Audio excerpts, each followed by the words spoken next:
Hello everyone, welcome back to our channel blessings.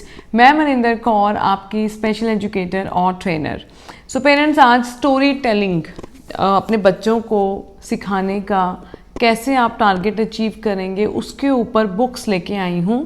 ये story books हैं। सबसे पहले हम बात करेंगे कि स्टोरी बुक्स में हमें क्या ऐसा देखना चाहिए सो दैट कि हमें समझ में आए कि ये डेफिनेटली मेरे बच्चे को बेनिफिट करके जाएंगी। देखिए, आपको जो भी स्टोरी बुक खरीदनी है, पहले तो लैंग्वेज बहुत मैटर करती है कि बीच में जो वर्ड्स यूज़ किए गए हैं, क्या वो इतने हैवी वर्ड्स तो यूज़ नहीं किए गए कि जो मेरे बच्चे को समझ में ही नहीं आएंगे। दूसरा थिंग इज़ कि जो भी सपोज इस पेपर पे जो लिखा गया है, क्या उसका पिक्चर नीचे दिया गया है, क्योंकि ये जो बुक्स हैं ये 2 to 5 ईयर्स के लिए मेजरली बनाई जाती हैं। तो और इस एज के बच्चे मोस्टली विजुअल लर्नर्स होते हैं। जो भी लिखा गया है, क्या वो विजुअली डिस्क्राइब किया गया है प्रॉपरली, इस तरीके का स्टोरी आप देखें। विजुअली हर पेपर पे जो लिखा गया है उसको नीचे पिक्चर्स के थ्रू समझाने की कोशिश की गई है। अभी आज तो मैं आपको रीत के साथ लेके आई हूँ।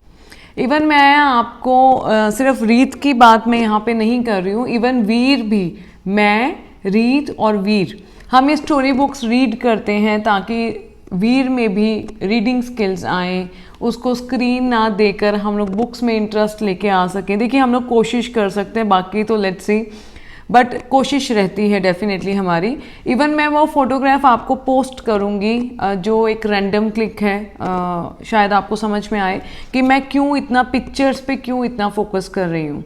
सो इस तरीके से ब्यूटीफुल, और आप क्वालिटी आपको समझ में आ रहा होगा, बहुत अच्छी क्वालिटी यूज़ की गई है पेपर की। यहाँ पे ये बुक्स नहीं फटेंगी नहीं, आप अगर अपने यूज़ करने के बाद आगे भी यूज़ कर सकते हैं, अपने फ्रेंड्स को गिफ्ट कर सकते हैं, फैमिली में आगे बच्चों को दे सकते हैं। ये इसको कुछ नहीं होगा इस बुक को, ठीक है। सो इस तरीके से आप देखिए, कलरफुल पिक्चर्स हैं। Again the thing is critical thinking बच्चे को इंट्रोड्यूस करेंगे, लैंग्वेज बहुत इन्हेंस होने वाली है, रीजनिंग इंट्रोड्यूस होंगी। एंड अगेन ये जो बुक्स हैं ये मोरल स्टोरीज हैं। देखिए, मैंने बहुत सारी बुक्स देखी हैं, कई बार ऐसे टॉपिक आते हैं कि वो बड़े ना कॉम्प्लेक्स से टॉपिक्स लगते हैं, दिल ही नहीं करता है कि हम उठाएं और इवन अपने बच्चे के लिए भी रीड करें। सो इस तरीके के टॉपिक्स होने चाहिए। मोरल 2 to 5 ईयर्स के बीच में होना चाहिए ना, तभी तो उस बच्चे के लिए वो बनती भी है बुक। चलिए, आज मैं आपको दिखाती हूँ ये जो लिटिल लेजेंड्स की बुक हैं। ये एक पैक में आती हैं और बड़ी इजी इंग्लिश और वर्ड्स इसमें यूज़ किए गए हैं।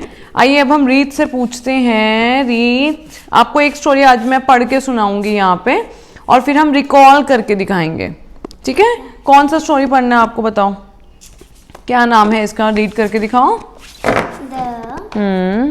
Frog and the donkey. Okay, mamma read करेंगे या आप रीड करोगे? आप। ओके, चलिए अब आप सुन लीजिए एक बार। शॉर्ट स्टोरीज हैं, बहुत सुंदर लेसन है उनमें। आज हम रीत के ऊपर देखते हैं कि इसको स्टोरी का लेसन समझ में आता है कि नहीं। ओके, फटाफट करूंगी, आपका टाइम ज़्यादा नहीं लूंगी। Once upon a time, a donkey was munching on the lush green grass in a quiet and muddy field. ठीक है, एक डोंकी क्या था, मडी फील्ड में he was roaming around, घूम रहा था। He was simply enjoying his dinner when something unexpected happened. ठीक है बेटा, अपने डिनर करने के बाद शायद वो वॉक के लिए बाहर आया और एकदम से कुछ हुआ। As the donkey moved around, he accidentally stepped on a few little frogs. क्या हुआ था? उसने कुछ एक्सीडेंटली क्या किया, उसका जो फुट है वो कहाँ लगा? फ्रॉग्स के ऊपर। Very good. Who were playing near by, जो पास में ही खेल रहे थे।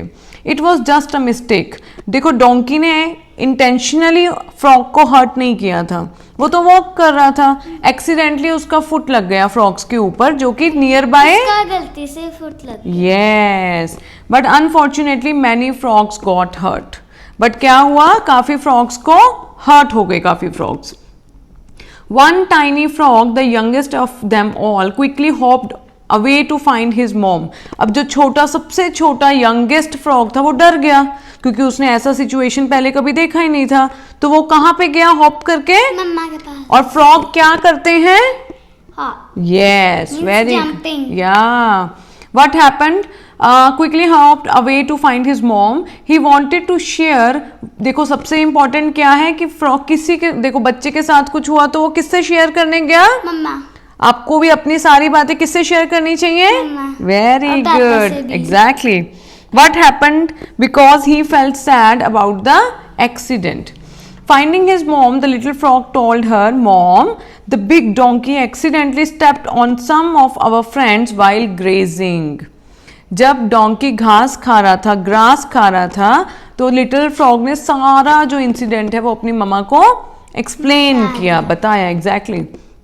His mom asked, "Oh dear, how big was the donkey?" तो उसकी मम्मा ने क्या बोला? Otherwise it's a silly question नहीं है ये. यस, फ्रॉग नोज कि डोंकी बड़ा होता है. Okay, let's see. Was it bigger than me? ओ, वो फ्रॉग की मम्मा उससे क्या पूछ रही है लिटिल बेबी से कि क्या डोंकी मुझसे भी बड़ा था? ये question. She was worried about her frog family. वो बहुत वरिड थी कि अब मेरी फ्रॉग फैमिली का क्या होगा. मतलब क्या? टेंशन में थी. Oh, I am stressed out. Okay, कि मेरी फैमिली के ऊपर किसी ने एक्सीडेंटली अटैक कर दिया. Trying to explain the little frog said, yes mom, much bigger than you. अरे मम्मा, आपसे तो बहुत ही बड़ा था donkey. Okay. Hearing this the mother frog, बहुत बड़ा. Yes. Hearing this, the mother frog felt a mix of pride and fear. She wanted to show her little one that she was just as powerful as the big donkey. अब mother को tension हो गया कि छोटा baby है, अगर मैंने इसको बता दिया कि यस डोंकी हमसे बहुत बड़ा होता है तो बच्चा सोचेगा कि अरे हम तो पावरफुल ही नहीं है, डोंकी बहुत ज़्यादा पावरफुल है. बट आपको क्या लगता है, मम्मा को बेबी को क्या रियलिटी बतानी चाहिए थी ना, है ना? आपको लगता है ऐसे कि नहीं? She puffed herself up and trying to look as big as possible. Mamma frog ने क्या किया? अपने अंदर हवा भर ली और उसको बड़ा, अपने आप को बड़ा करने का कोशिश किया ताकि उनको ये, उसके बेबी को ये ना लगे कि हम छोटे हैं और डोंकी बहुत बड़ा था. Okay. Now my child, am I as big as the donkey? She asked again. उन्होंने पूछा, अब मैं कैसी लग रही हूँ? क्या डोंकी अब भी मुझसे बहुत बड़ा था? But the little frog knew his mom was not as big. No mom, you are not as big as the beast, he gently replied. अब लिटिल बेबी ने बोला कि मम्मा, मतलब जानवर, कि मैं मम्मा अभी भी आप बहुत छोटे लग रहे हो. Not wanting to accept this, the mother frog puffed up even more. और हवा भर ली अपने अंदर. Trying to match the size of the dog. Exactly. She did not want her child to think she was smaller or weaker. बस ये था main उनके दिमाग में. ठीक है. Despite her efforts, the mother frog could not get as big as a donkey. Definitely. अब एक फ्रॉग डोंकी के साथ मैच कर सकता है, तो इतना पफ करने का क्या नीड था? आपको नहीं लगता? She kept inflating herself and tried even harder to get as big as a donkey. करते रहे, खुद को पफ करते रहे. She puffed up until she went boom. अब क्या हुआ? पफ करते करते क्या हो गया? बूम, फट गए, है ना? With one last puff, sadly she deflated like a balloon and disappeared. Okay, she had a sad ending because she tried to be someone she was not. Exactly. Moral क्या है इसका? Do not compete with others. Enjoy being yourself. जैसे आपकी class में भी होता है, आप समटाइम घर पे आते हो, सैड होके आते हो, मम्मा उसने ऐसे किया, मुझे मॉनिटर बनना था, आज वो मॉनिटर बन गई. कभी आप बनते हो, कभी कोई और बनता है. हमें compete नहीं करना है किसी के साथ भी बेटा. अभी फ्रॉग की मम्मा क्यों चली गई? Why she boomed? Because she tried to compete with donkey, जो कि that is not possible, right? तो आपको समझ में आया? आपको बस इश्प्रीत बन के रहना है. ओके, चलिए अब मेरे को सबको बताओगे कि आपको इस स्टोरी में क्या समझ में आया. The frogs and the donkey. You can speak in Hindi. Okay जी. डोंकी ना ग्रीन ग्रास में डिनर करके इधर उधर घूम. Speak loudly, little louder please. Donkey dinner करके यहाँ वहाँ ग्रीन ग्रास में घूम रहा था, तभी उसने एक एक्सीडेंट कर दिया गलती से. उसने इधर उधर देखा तो बहुत सारे फ्रॉग्स थे उधर, तो गलती से उसका पैर कई सारे फ्रॉग्स के ऊपर चला गया ओह और उन फ्रॉग्स को हर्ट हो गया। यस उसके बाद एक फ्रॉग जंप करते करते करते करते अपनी मम्मा को ढूंढ रहा था, तभी उसकी मम्मा मिल गई और वो अपनी मम्मा से वो बात शेयर करना चाहता था।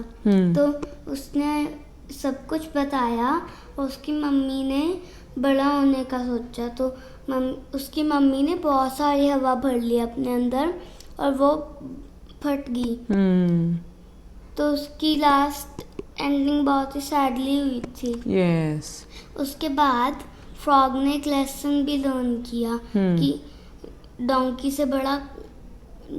से बड़े फ्रॉग्स नहीं हो सकते। ठीक है, तो क्या सीखा आपने इस स्टोरी से? कि हमें कंपैरिजंस नहीं करना चाहिए और हमें compete भी नहीं करना चाहिए। compete क्या होता मतलब कंपटीशन में क्यों आना है सबके साथ, right? Just be yourself. This is Ishpreet, this is Maninder. Be yourself. There's no need to compare every time and compete. Okay? Okay parents, तो आपने खुद देखा और मुझे भी इवन ना ऐसे स्टोरीज, अब मेरे को लगता है ये आपके बच्चे को इस टाइम पे पता होना इज़ वेरी इंपॉर्टेंट, क्योंकि सैडली आई विल से आजकल इतना कंपटीशन है हर चीज़ में। मैं ऐसा नहीं कहूँगी सिर्फ एजुकेशन पार्ट पे, ऐसा नहीं है, everywhere there is a competition. तो आपके बच्चों को इस तरीके के लेसन सीखना is very very important, so that कि आगे लाइफ थोड़ा ईज से या उनको अपना स्ट्रेस को हैंडल करना आना चाहिए। ये तरीके की जो मोरल स्टोरीज हैं, I really love it and believe me, आप इस पैक पे स्पेंड कीजिए एंड ये वर्थ बाइंग है। जो लिंक है वो मैं अमेजोन का पोस्ट करूंगी डिस्क्रिप्शन बॉक्स में and even the website of Oswal. Okay parents, so thank you so much. Keep sharing our videos. Thank you.